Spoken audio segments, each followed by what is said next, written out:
Rising YouTube star Gary Stevenson from Gary's Economics has recently made huge waves with his message that average people in countries like the UK will collapse into poverty.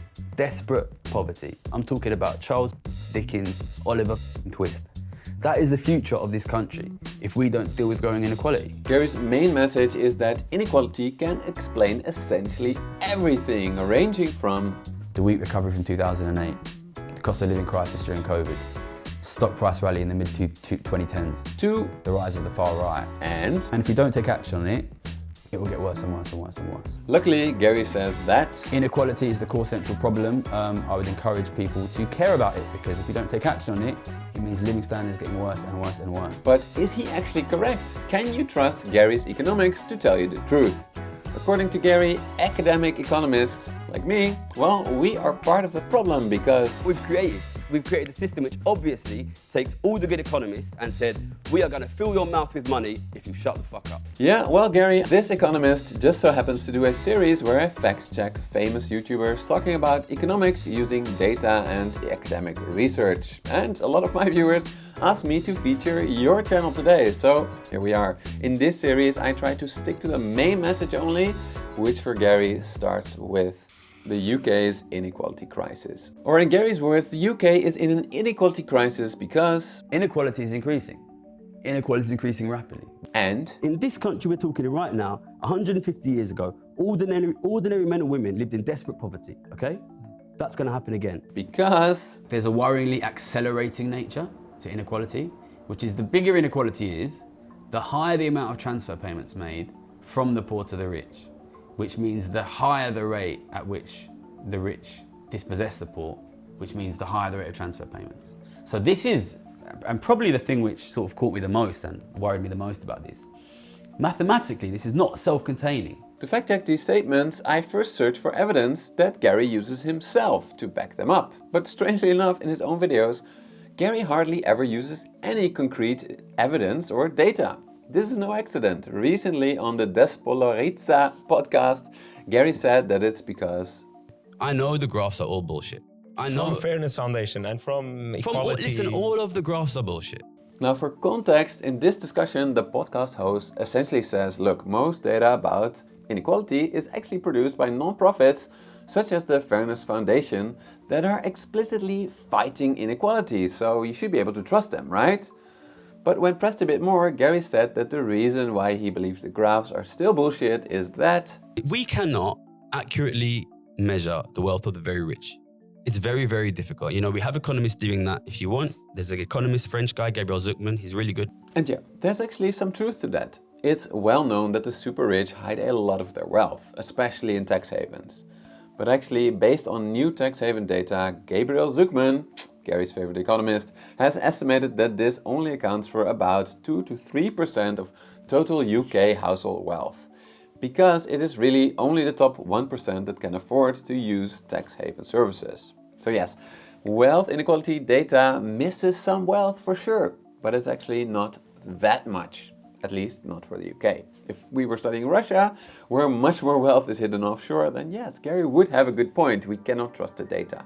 But for the UK and other democracies, the data is probably pretty accurate.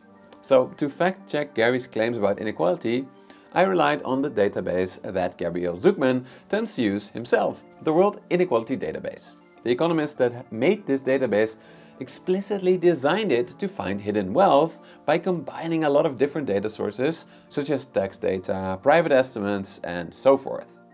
As we can see here, Gary is right that UK wealth and income inequality have come down since the days of Charles Dickens. We can also see that inequality is now trending up again. The top 10% of British households now own more than 50% of total wealth. That's a lot. Meanwhile, they earn about over 30% of its income. So yes, Gary is right about the trend going back up. But does this trend look anything like a will collapse into poverty? Desperate poverty. I'm talking about Charles Dickens, Oliver Twist. That is the future of this country if we don't deal with growing inequality. No, it does not. In fact, if we compare top 10% wealth across the world, we can see that Britain is colored yellow, meaning it is actually one of the most equal countries in the world. Interestingly, if we look at income inequality, we can see Britain is dark yellow, meaning it's doing slightly worse. Still, as we can see, Britain is one of the more equal nations on earth. But hold on, Joeri, you sneaky economist. Gary is very clear on his channel. He does not talk about working millionaires, the top 10%. He talks about billionaires, the top 1% or even 0.1%. What have they been up to? Well, as you can see here, Britain's 1% wealthiest own about 21% of its wealth. That's slightly higher than it was at its lowest point ever, but actually comparable to the 21% they had in 1980. We can also see here that compared to South Africa, the US, and even the world average, Britain is relatively quite equal.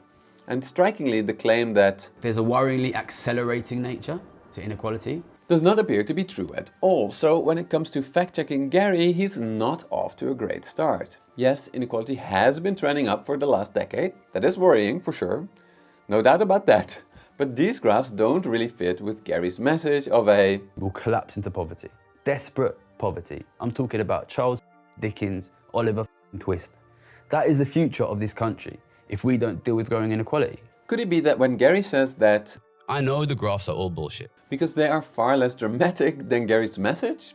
I'm not sure. Let's give him the benefit of the doubt for now, because there's actually some compelling evidence to support Gary's other claims. But before diving in, I first want to address a common criticism people comment under videos critical of Mr. Gary. So, you criticize Gary. Are you funded by the rich? No. Money Macro is an educational channel that is funded by our patrons, YouTube advertisements and video sponsors, such as in this case, the sponsor of today's video, Surfshark, which we use at Money Macro for 3 reasons. First, we want to stay as safe as possible, especially when we work in cafes with public Wi-Fi. Second, we actually use Surfshark to stay in touch with our home country. You see, our small Money Macro team consists of a Brit, Spaniard and Dutchman, but we are based in Belgium. Therefore, we cannot watch our favorite public broadcasters, which are only available back home, unless you use a VPN like Surfshark. Unique to Surfshark, the service can be used across unlimited devices, allowing my wife to also use it to watch her favorite American TV shows on streaming services. Third, Surfshark has unique extra services such as Surfshark's super convenient alternative ID, which is a browser extension that allows us to create a virtual ID which we can use to register to websites without giving our private information out all the time to services that often get hacked to leak this information.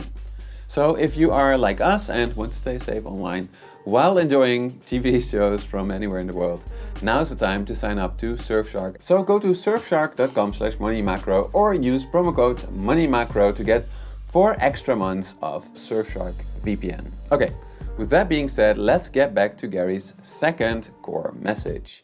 Inequality drives everything. Concretely, Gary seems to believe that So I think this makes sense, right? If you take the consumption power away from ordinary people who spend, you give it to rich people who save, wages will fall.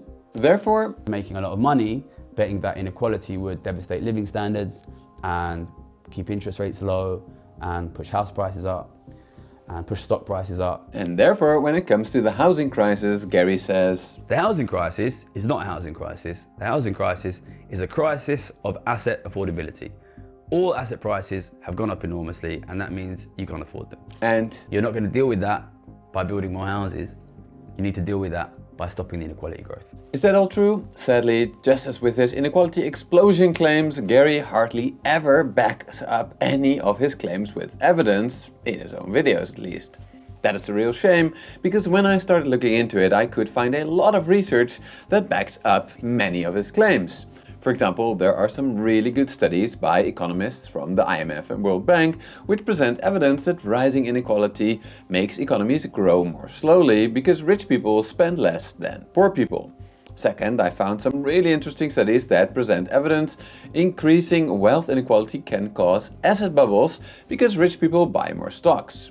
Third, I found a study which finds evidence that increased inequality may indeed have driven down interest rates in the US, as rich people tended to invest a lot more in government bonds. Fourth, I found a lot of studies that confirmed that increased inequality together with cultural factors can help explain the rise of the far right in, for example, Nazi Germany and the USA today. On top of that, economists have found that rising inequality can be linked to more crime, worse health, and that it may make it very much more difficult for smart people from a poor background, like perhaps Gary himself, to make something of themselves. Inequality research even helped economists like Angus Deaton and Darren Acemoglu to win Nobel Prizes for their work. So no, Gary, economists don't ignore inequality. That being said, I do understand where Gary is coming from somewhat when it comes to talking about inequality in undergraduate economics classes. Much can be improved. While some recent textbooks discuss inequality at length, older popular economics textbooks don't talk about it at all. But besides education just being a bit slow to adapt, there's also the reason that while there is evidence inequality has a role in driving almost everything, it is probably not the only thing that is significantly driving our economies, as Gary seems to think. For example, while Gary's theory predicts that higher inequality would lead to lower interest rates and high government debt, if we look globally, we can clearly see that this is not the whole story. For example, more unequal countries like South Africa and Brazil tend to have higher interest rates than more equal countries like, for example, Japan and Denmark. But if we look at government debt, we can see that a relatively equal country like Denmark has very little, while an equal country like Japan has a lot, while very unequal countries like South Africa and Brazil are somewhere in the middle. And then when it comes to housing, Gary may be doing himself actually a disservice by not talking about the data. Gary seems to think that the rich are buying up all the houses as an investment, which is driving up house prices. Rich people can only live in 1 or 2 houses. What are they going to do with all of these investments? Either they would rent them out, driving down rent prices, or you would have a lot of empty homes sitting there doing nothing, like you had in the US housing bubble in 2006 or like you have in China today. If we look at the data, we can see rents are not going down. But as you can see here, there are actually a lot of truly empty homes in the UK. About 7% of homes in Wales are empty, which is depopulating, and that's likely not really rich people's fault. But London also has a lot of empty homes. Particularly if we zoom in on central London, we can see that about 20% of homes in Kensington and Westminster are empty. That is clearly the ultra-wealthy hoarding property. So here I would say Gary's story is a mixed bag. He is right to point to inequality being important, especially in the London housing crisis. But his various theories about how inequality is the biggest driver of just about everything, ranging from interest rates to government debt, that just does not appear to be true. So then, what about the issue that Gary campaigns for all the time? A wealth tax. You see, given Gary's theory that wealth inequality is causing almost all of the UK's economic problems, it makes sense that he believes that. So I think it's really important to recognise that these two things are... But as we've seen, wealth inequality did not explode, and that while increased inequality is bad for the economy, it cannot explain all of the UK's problems, such as high government debt. What does this mean for Gary's wealth tax idea? Well, I found essentially 2 big problems with it. The first problem is that overall wealth compared to income is actually relatively low. For example, in the UK, total billionaire wealth was estimated to be around £182 billion in 2024. That's a lot of money, absolutely. Taxing a bit more of that could help the UK government do many things. But just for comparison, the UK government borrows almost £150 billion each year.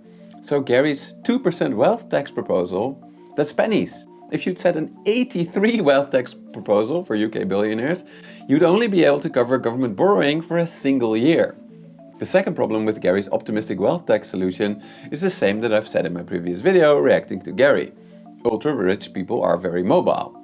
Yes, we are not sure how many millionaires left the UK after taxes rose recently, but there are various reports that quite a few rich people left Norway to flee its wealth tax, and when France still had a wealth tax, many wealthy French people famously moved to London. Similarly, many people are now moving from the UK to Milan after it introduced a very low tax for very wealthy people. almost all super wealthy F1 drivers live in Monaco, which is a tax haven. Overall, there is a lot of evidence that many rich people successfully dodge high taxes by moving to another country.